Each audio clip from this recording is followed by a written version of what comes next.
trong e-school á ví dụ nhóm cho chọn sang được tiền để xa tờ nhóm anh hiền là quên mẹ hiền nó là hiền ở mắt của quần chắc nhóm anh mơ video hay hiền chỉ mới năng thực ra là trang sang online đó anh ai yêu mình lập mẹ hiền khác là quên thôi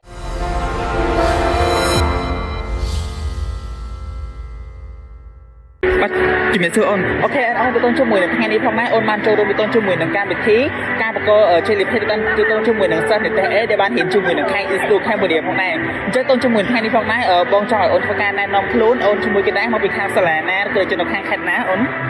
នាងខ្ញុំឈ្មោះចំណេញមានម៉ែមកពីវិទ្យាល័យពិសេសនោះនៅក្នុងខេត្តកំពង់ចាមអូខេអូនអរគុណខ្លាំងៗមែនទែនតូនជាមួយនឹងអូនក៏គឺជាសិស្សដែលបានចូលរៀនជាមួយនឹងខាង e-school Cambodia អូនចូលរៀនតាំងពីដើមឆ្នាំឬក៏យ៉ាងណាដែរអូនពីដើមឆ្នាំអូខេអូនហ្នឹងហើយអញ្ចឹងអូនអាចធ្វើការចែកលេខទឹកបានឯថាទៅតជាមួយនឹងការចូលរៀនជាមួយនឹងខាង e-school Cambodia ទៅលើកញ្ចប់បណ្ឌិតល្អ2025ហ្នឹងអូនមានចំណាប់អារម្មណ៍បែបណាទៅលើតជាមួយនឹងការសិក្សាមួយហ្នឹងអូនសម្រាប់ការចូលរួម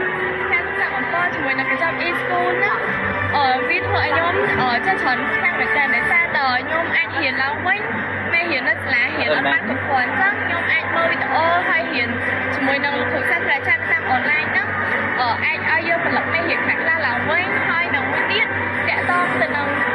ការធ្វើតេស្តខាង e-school គាត់មានរៀបចំតេស្តហើយនឹងប្រឡងសាកល្បងឲ្យពេលចឹងវាចំណេញខ្លាំងមែនតើហើយធ្វើឲ្យការប្រឡងបាក់របស់ខ្ញុំហ្នឹងអត់សូវភ័យទេអូខេអរគុណខ្លាំងមែនតើនិយាយទៅគឺតងជាមួយនឹងសិស្សបានចូលឈ្មោះចូលរៀនជាមួយនឹងខាង e-school Cambodia ច្រើនដូចបងមកធ្វើការជ្រាបជូនចិត្តតងជាមួយនឹងអត្ថប្រយោជន៍គឺច្រើនខ្លាំងដោយសារតែការហេនេះគឺសិតតែធ្វើការសិក្សាជាមួយនឹងកម្ពុជាស្រាវជ្រាវអូនណាអញ្ចឹងតងជាមួយនឹងជួយក្រោយអូនមានអីជាមតិ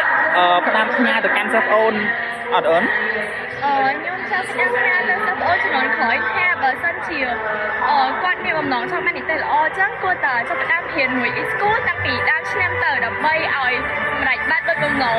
បានអេដូចជាខ្ញុំអញ្ចឹងអូខេអូនអរគុណច្រើនសម្រាប់នៃការទៅជាមួយនឹងចែករំលែកក៏ដូចទៅជាមួយនឹងចំណាប់អារម្មណ៍ដែលបានរៀនជាមួយនឹងខាង e-school Cambodia ផងដែរអញ្ចឹងគឺចង់ក្រោយបងជូនពរបងអូនទទួលបានទៅជ័យនៅក្នុងការងារបន្តផងដែរណាអូនអរគុណច្រើនអរគុណ